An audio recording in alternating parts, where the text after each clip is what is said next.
l'expansion du capitalisme et le mondialisme économique au travers de la piraterie. Alors, donc, aujourd'hui, l'intitulé de cet exposé, c'est la dynamique du capitalisme et l'essor mondial au XIVe, XVe et XVIIIe siècle. Ceci étant dit, je vais faire un petit résumé. Bon, c'est pas exhaustif, hein, je vais résumer, je vais survoler certains chapitres à l'intérieur de ce sujet parce qu'il est vaste, mais voilà. Donc, petit résumé, parce que c'est toujours la référence que je donne dès le départ pour comprendre ce que je vous dis et pour comprendre aussi que ce que je vous dis, c'est en référence à une période particulière. Pourquoi cette période particulière? Parce que c'est ça qui a changé la face du monde et du point de vue religieux, politique, philosophique, économique, et ce qui explique pourquoi actuellement nous en sommes à vivre ce que nous vivons. La dynamique du cataclysme. C'est pas mal, Agnès. T'es en forme, Agnès, aujourd'hui. C'est bien. C'est bien. On aime ça. On aime ça chez nous. Continue. La dynamite du excellent. Excellent. J'aime bien les traits d'humour comme ça, les finesses d'esprit. Ça fait du bien au moral. Aussi, on est là pour se fendre la gueule, même avec des sujets sérieux. Allez, donc, comme je vous le disais, je résume toujours en faisant référence à une période. Cette période-là, c'est celle qu'on appelle la période des grandes découvertes. Donc, on dit à partir du moment où Christophe Colomb a franchi l'Atlantique, quoique le franchissement des horizons maritimes, c'est pas à Christophe Colomb qu'on le doit, en tout cas dans l'histoire, c'est à un de ses prédécesseurs, quelques années avant, hein, très tôt avant, donc l'infant du roi du Portugal, l'infant Henri, autrement appelé Henri le Navigateur. On y reviendra tout à l'heure. Donc, comme référence, je vous ai dit les grandes découvertes, parce que c'est aussi les découvertes géographiques, et la colonisation et l'argent. Ça à mettre en lien avec ça. Alors, le domaine de recherche qui se rapprochait le plus du capitalisme était l'histoire du travail, soit l'histoire de la classe ouvrière. L'esclavage a joué un rôle central dans la montée du capitalisme, tout comme l'État. Le gouvernement a joué les gendarmes et a construit les routes, a mis en place des droits de douane et a régulé les marchés qui ont fait et continuent de faire prospérer le capitalisme. Les élites se sont constituées grâce aux millions de personnes qu'elles ont exploitées pour bâtir leur fortune, autrement dit, pour bâtir le monde capitaliste dans lequel nous vivons aujourd'hui et qui sont toujours présentes en arrière-fond. Le premier voyage de Christophe Colomb dans les Amériques et l'essor du commerce des épices en Extrême-Orient ont généré une ruée vers le coton de plusieurs siècles. Je vais faire juste une petite interruption parce que j'ai un appel téléphonique important. Donc, vous m'excuserez, là, j'interromps l'exposé. Je vais vous mettre de la musique en attendant. Je vais répondre à mon appel téléphonique. Ça ne prendra pas longtemps. Et je reviens tout de suite parmi vous en réitérant mes excuses. Mais il faut que je réponde à cet appel. Donc, je vous envoie de la musique et je reviens tout de suite.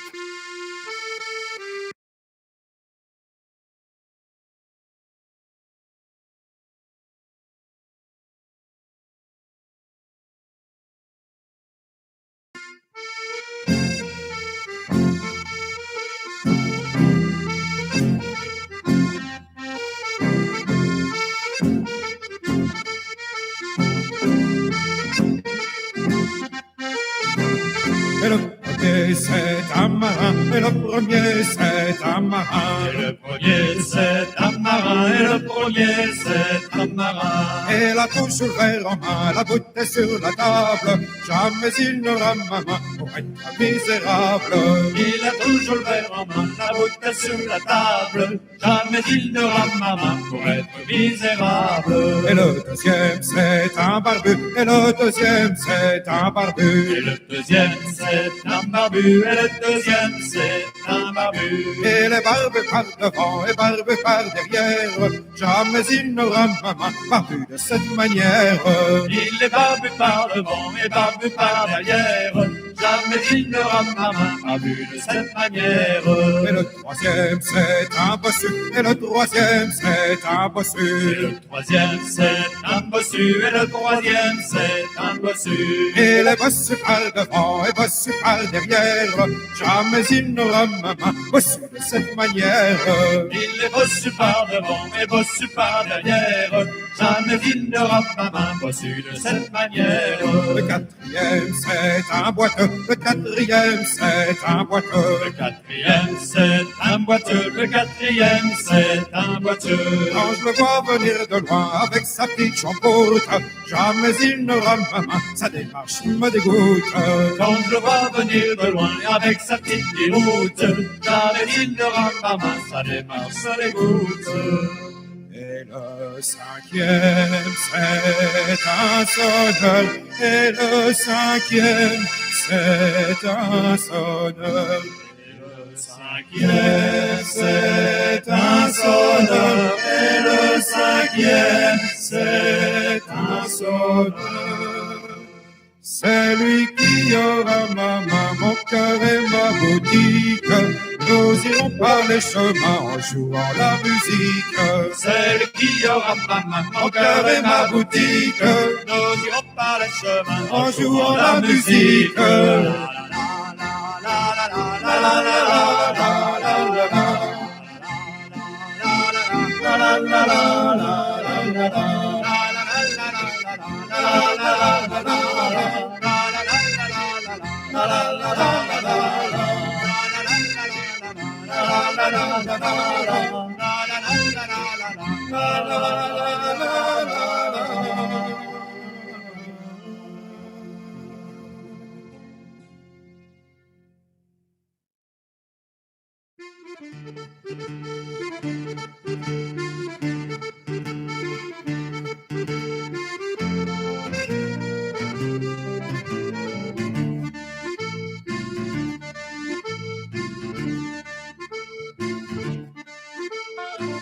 Le Corsaire, le grand coureur, est un navire de malheur. Quand il se met en croisière pour aller battre l'anglais, le vent, la mer et la guerre tournent contre le français. Allons les gars, gai, gai, allons les gars, gaiement. Il est parti de l'Orient avec belle mer et bon vent. Il cinglait bâbord à mur, naviguant comme un poisson. Un grinton sur la mâture, voilà quand c'est en ponton. Alors les gars, gai, gai, alors les gars, gaiement. Il nous fallait le remater et diablement pour la guerre. Tandis que l'ouvrage avance, on aperçut par tribord un navire d'apparence, à mantelet de sabord. Allons les gars, gai, gai, allons les gars, gaiement. C'était un Anglais vraiment à double rangée dedans, un marchand de mort subite, mais le Français n'a pas peur. Au lieu de prendre la fuite, nous le rangeons à l'honneur. Allons les gars, gai, gai, allons les gars, gaiement.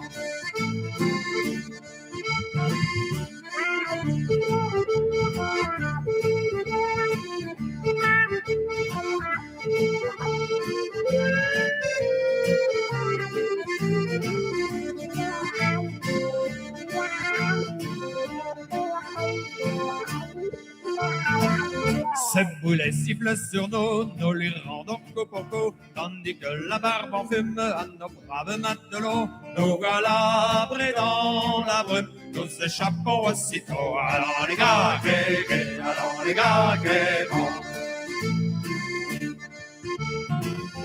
Pour finir ce triste sort, nous venons périr au port dans cette affreuse misère quand chacun s'est perdu, chacun selon sa manière s'est sauvé comme il l'a pu. Alors les gars, alors les gars,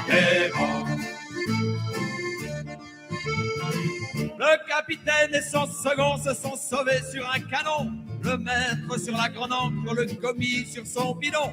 Oh, le triste délinquant, le voleur de rations. Allons les gars, allons les gars, bon. Il lui fallut voir le croc avec sa cuillère et son croc.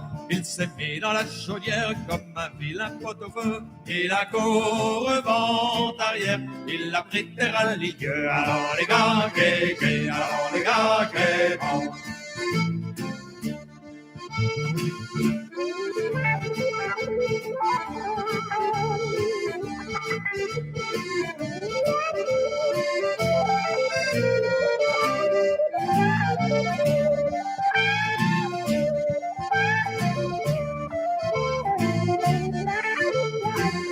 De notre horrible malheur, le calface l'est l'auteur, en tombant de la grand une dessus le gaillard d'avant, a rebondi dans la pompe, défoncé le bâtiment. Allons les gars, allons les gars, bon.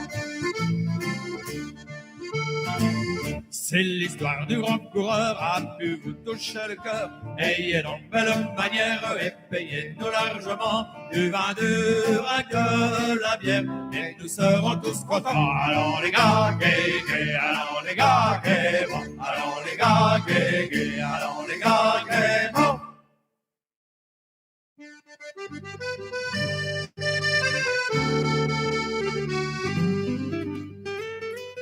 À moi, Fauban, que m'apporte la gloire, moi, fils de prince et de prostituée. Sur les cadavres, j'ai chanté ma victoire, et dans les crânes, j'ai bu ma liberté. Vivre d'orgie est ma seule espérance, le seul bonheur que j'ai pu conquérir.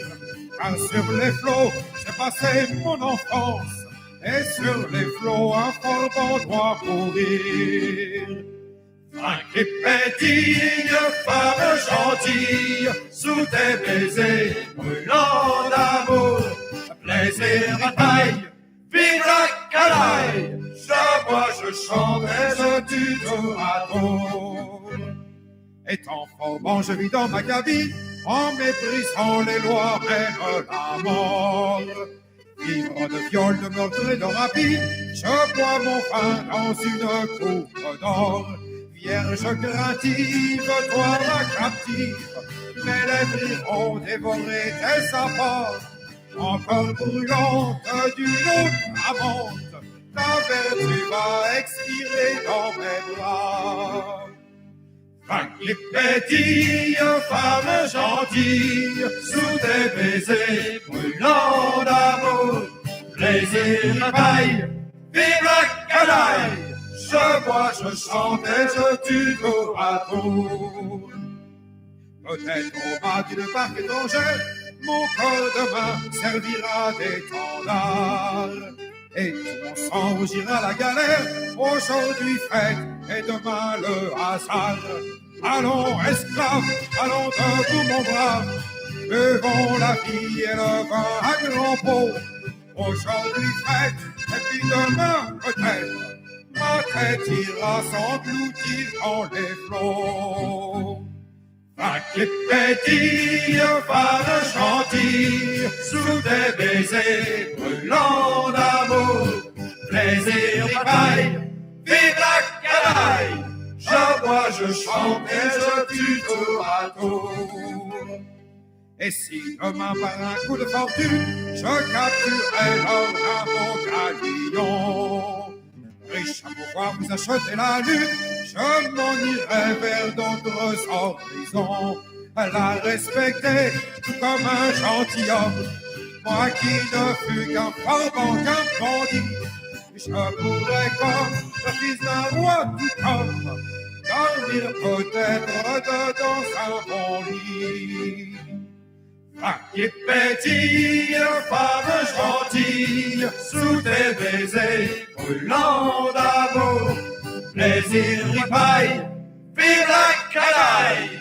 Je bois, je chante et je tue tour à tour.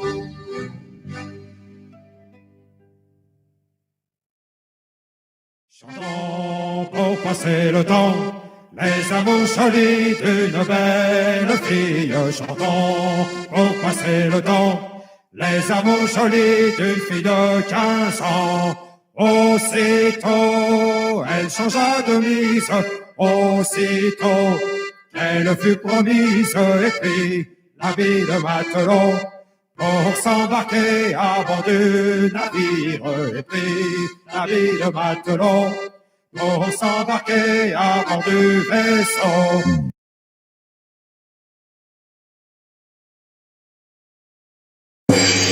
Salut la compagnie, vous êtes en direct sur la chaîne de Philippe Leroux, le live des fous. Ici, nous parlons de tout, jamais de rien. Prêtez-nous vos oreilles, nous vous les rendrons. Voilà, cette petite pause musicale est terminée. Encore mes excuses pour cette petite interruption. Y avait quelqu'un qui disait qu'il avait loupé le début, je ne sais plus c'était qui.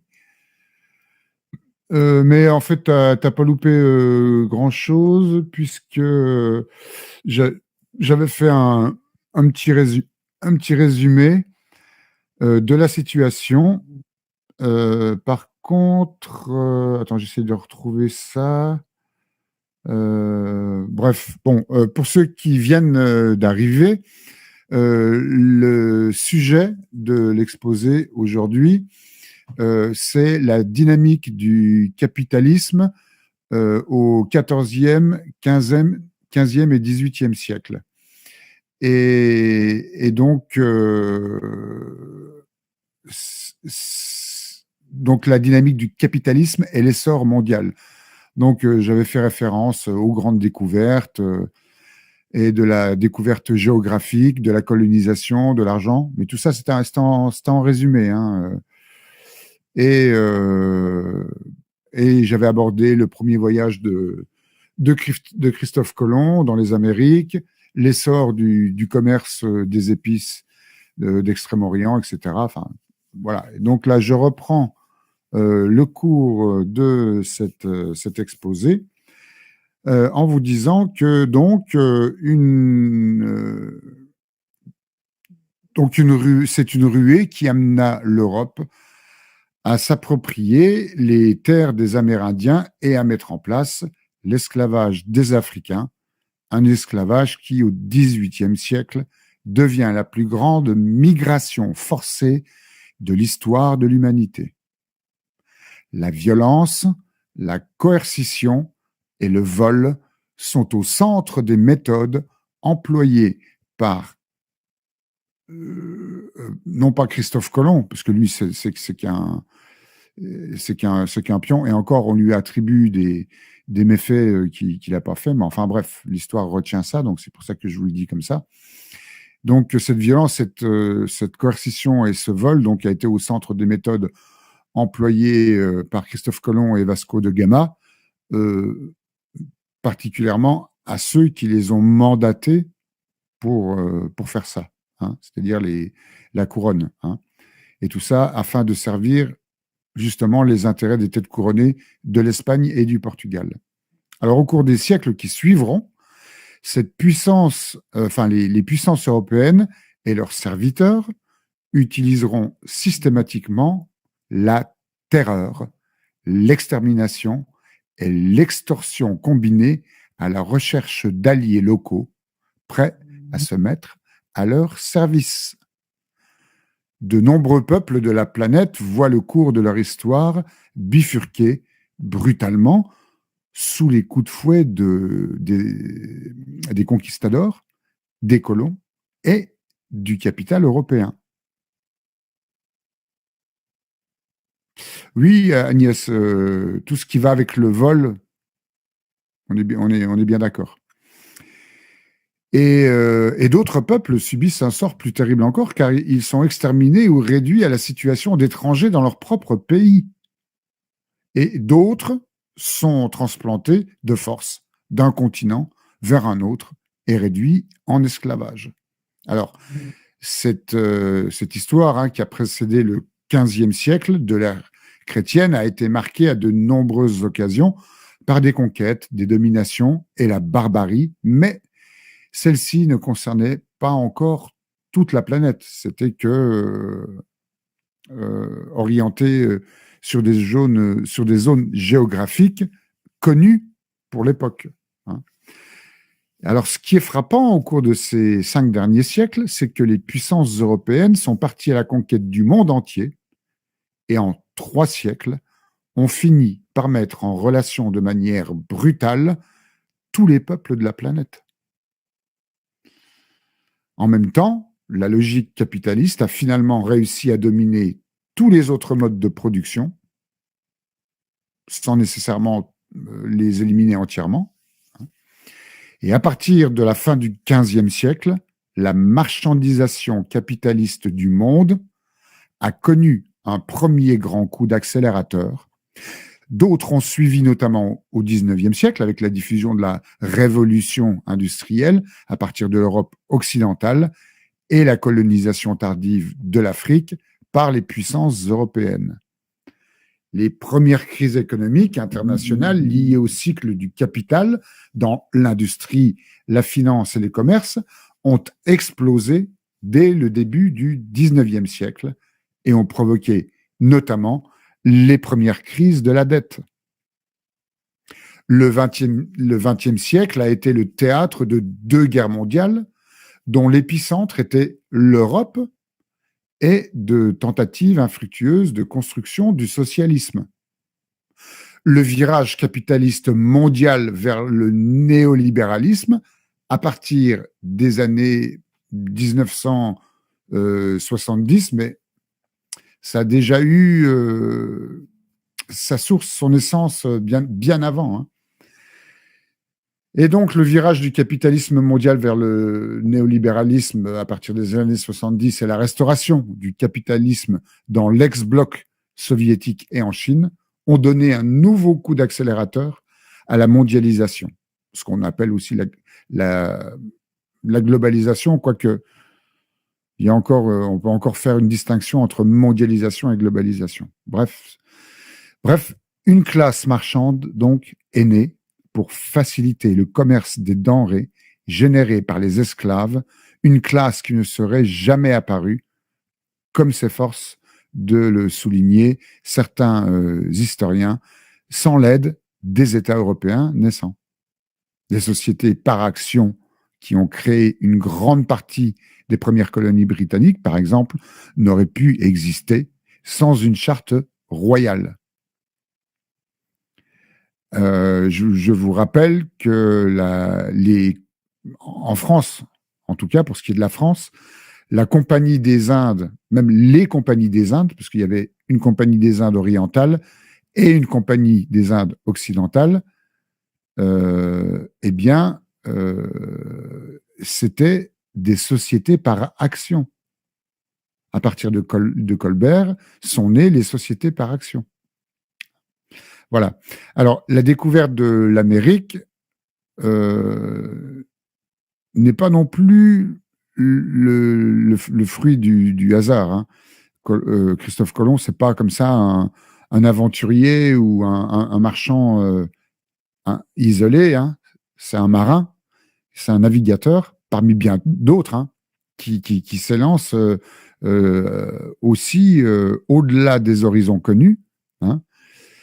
Et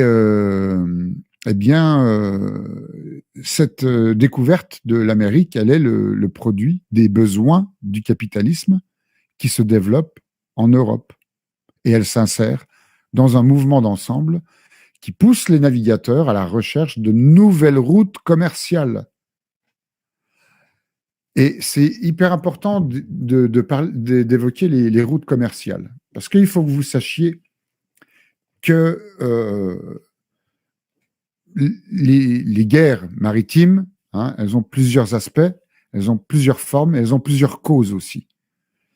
Parmi les conflits entre les marines des différents royaumes et plus tard des États, il y avait celui de la découverte des routes commerciales, et notamment à partir de la période des grandes découvertes.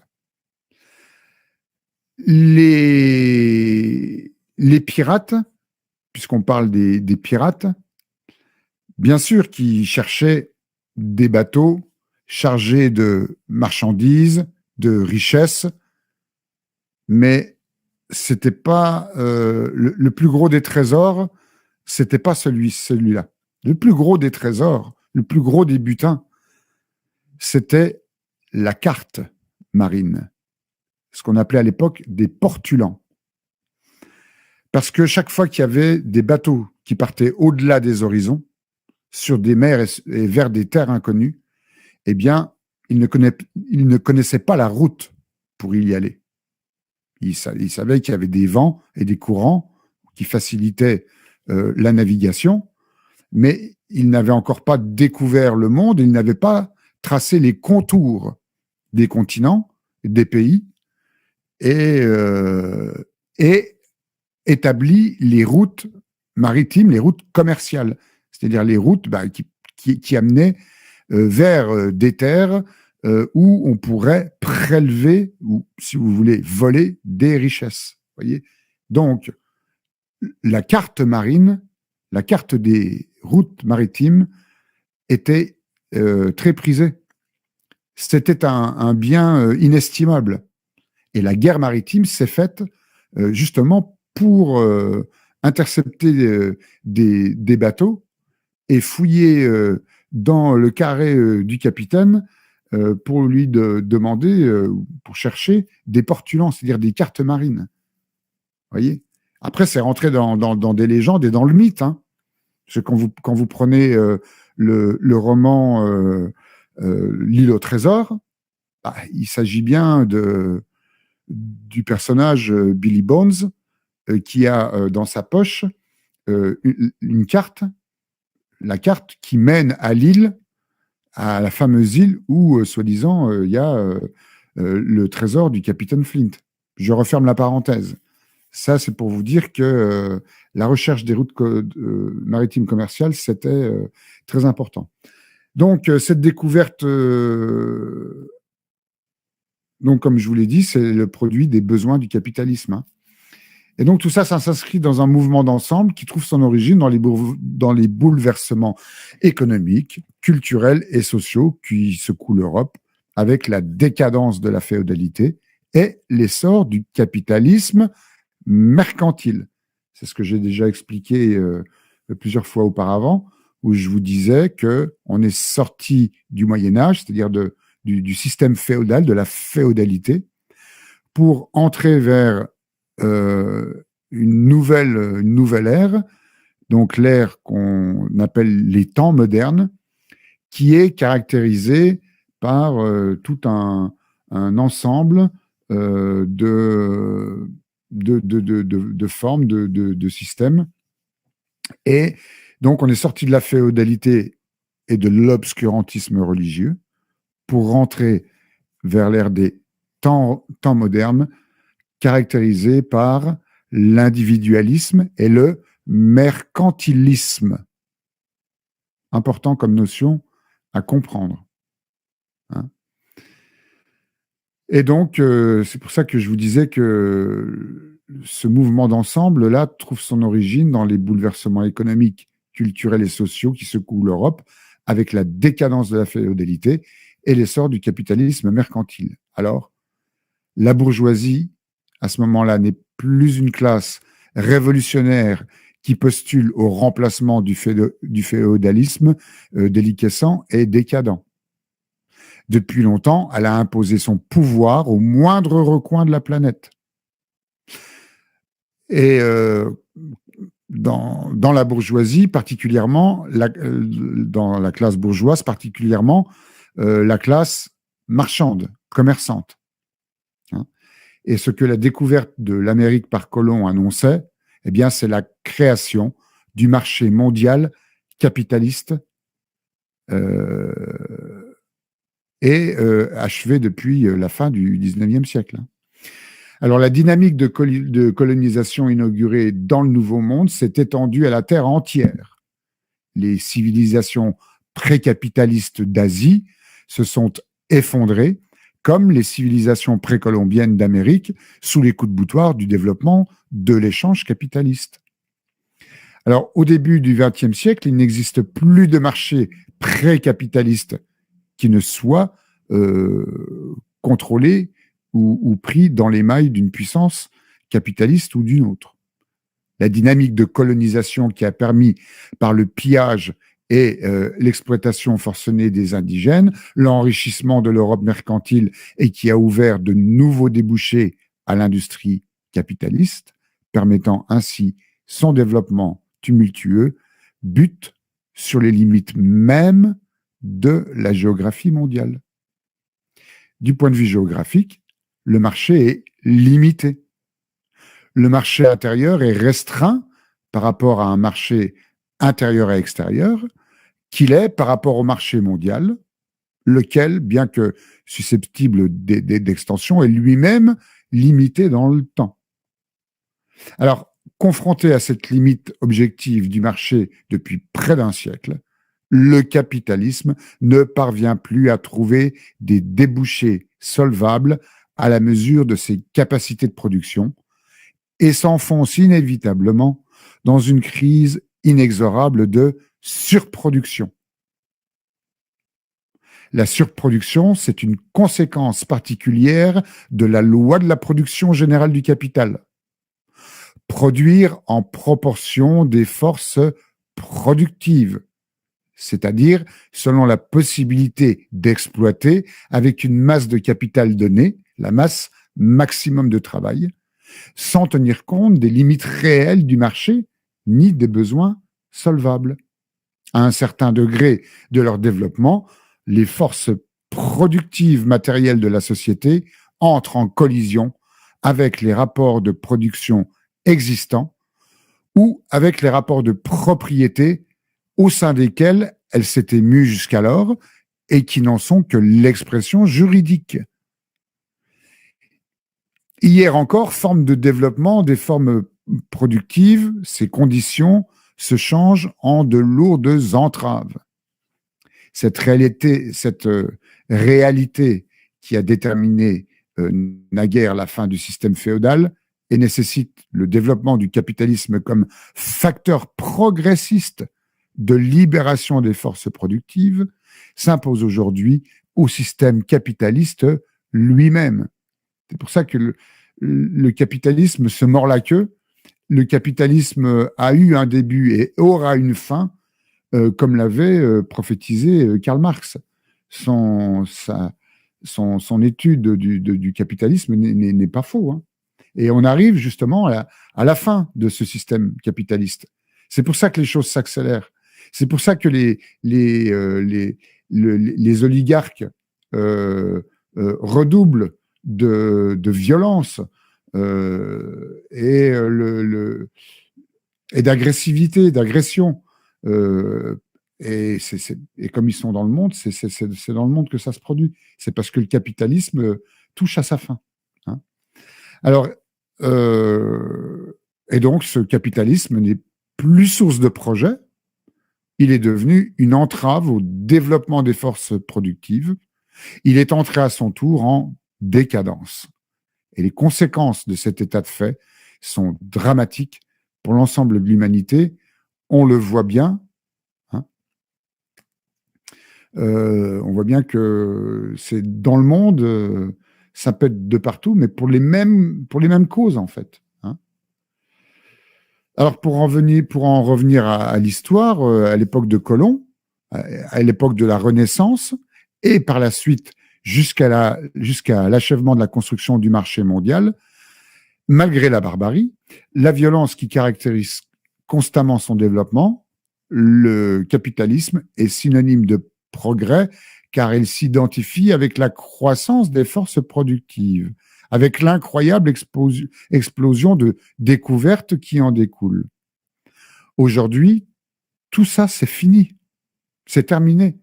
Le capitalisme est devenu une entrave, un frein au développement des forces productives. Et s'il a eu son heure de gloire à un moment, c'est la vague. Hein, c'est la vague, ça monte et ça descend. Il y a un moment, t'es dans le creux de la vague. Et c'est ce qui se passe pour le capitalisme actuellement. Et il est plus porteur de progrès. Il ne peut plus suffire, suffire à l'ensemble de la population mondiale, et il peut plus offrir rien d'autre que son vrai visage, c'est-à-dire celui de la barbarie. Et le XXe siècle montre amplement cette réalité.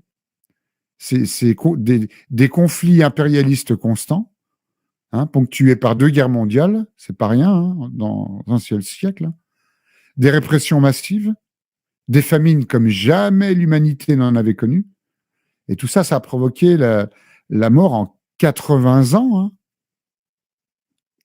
plus de morts en 80 ans que plusieurs siècles de développement brutal. La crise permanente qui se développe a plongé la majorité des habitants de la planète dans la pénurie alimentaire. Et cette crise permanente-là, elle n'est pas provoquée par le peuple. Et partout dans le monde, la population subit un processus de paupérisation accéléré. On devient de plus en plus pauvre, de plus en plus vite. Et ça touche tout le monde maintenant. Et c'est une dégradation tragique du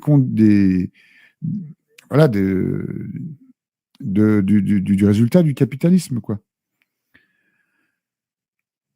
Alors bon, bien sûr, l'Amérique du Nord, qui durant des siècles a représenté pour les opprimés du monde entier le monde nouveau, l'échappatoire à la misère et aux persécutions où tout paraissait possible, même si cela relevait quand même d'une grande part d'illusion, elle est devenue maintenant le symbole de la décomposition putride du monde capitaliste, de ces contradictions aberrantes.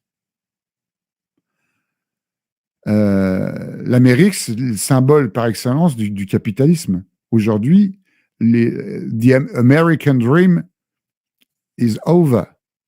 Le rêve américain, c'est fini, quoi. C'est plus que de l'horreur, quoi. Et pour en revenir donc à l'histoire, le XVe siècle est marqué par l'essor des connaissances, hyper important. Et ça, c'était aussi favorisé par l'imprimerie. La naissance de l'imprimerie, ça a été une révolution. Dans l'évolution de l'humanité, l'imprimerie a été une révolution. Et donc, parce que ça a permis justement l'accès à des connaissances. Donc le XVe siècle est marqué par l'essor des connaissances qui signe le début de la Renaissance, qui, elle, est caractérisée non seulement par la découverte des textes, enfin par la redécouverte des textes antiques, mais aussi par les merveilles d'Orient, comme la poudre qu'introduisent en Europe les commerçants, et aussi les nouvelles découvertes, comme ce que je vous le disais, l'imprimerie et le progrès des techniques de la métallurgie ou du tissage permises par le développement de l'économie. Un des secteurs qui sera le plus bouleversé par le développement des connaissances est celui de la navigation. Secteur central pour le commerce, dans la mesure où il en est le principal vecteur, avec l'invention de nouveaux types de navires, plus solides, plus grands, plus adaptés à la navigation océanique hauturière, c'est-à-dire en allant au large, navigation au large, et avec le développement d'une meilleure connaissance de la géographie et des techniques de navigation. De plus, la navigation était une industrie nettement bourgeoise qui a imprimé son caractère anti-féodal même à toutes les flottes modernes. Ainsi, durant le XVe siècle, se sont réunis en Europe les conditions et les moyens qui vont permettre le développement de l'exploration maritime du monde. Développement d'une classe mercantile et industrieuse, la bourgeoisie, développement des connaissances et des techniques, concrétisé notamment sur le plan de la navigation. D'autre part, le XVe siècle donc va permettre le développement de l'exploration maritime du monde et de la formation des États qui vont soutenir les expéditions maritimes. Et enfin, de la situation de blocage du commerce traditionnel avec l'Asie qui va pousser à la recherche de nouvelles routes. Voilà. Ce chapitre est terminé. Je vous rappelle que l'exposé porte sur la dynamique du capitalisme et l'expansion du capitalisme au XIVe, XVe et XVIIIe siècle, en rapport aussi avec le XXe et le XXIe siècle. Voilà. Donc, ce chapitre est clos. L'exposé ne l'est pas, mais quelle heure il est? Il est pas loin de midi. Donc, pour l'instant, ce chapitre est terminé. Le prochain chapitre, on va revenir un petit peu au